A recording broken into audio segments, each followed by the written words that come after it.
Nereta pratekėjimų priežastis į patalpas yra prieglaudų brokas. Šios skardos detalės vadinamos prieglaudomis ir jos stogo dangą jungia su siena. Pažiūros atrodo viskas gerai.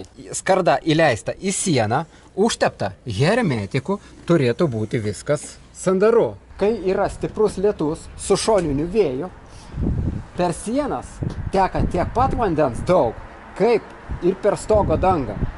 Taigi tikroji priežastis štai čia. Matosi, kad hermetikas atšoko nuo tinko. Atšoko todėl, kad hermetikas kimba labiau prie skardos negu prie tinko.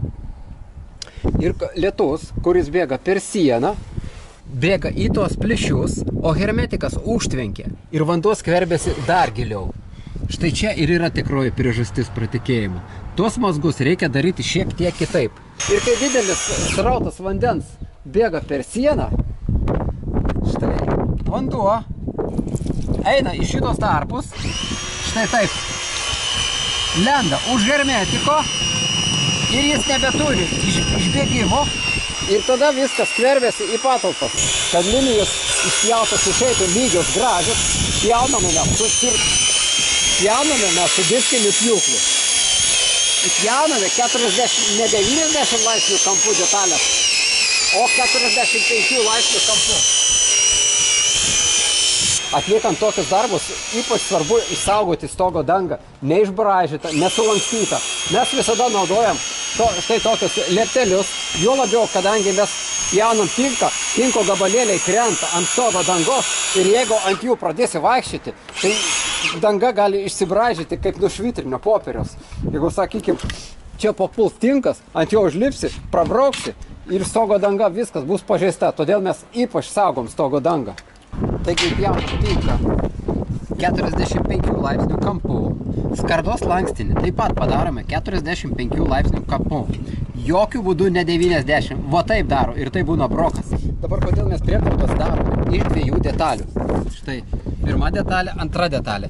Jeigu montuoti iš vienos detalės, būna stogo nelygumai, išlinkimai, todėl ne visada galima įkišti ir normaliai laikosi, būna ne iki galo įlenda.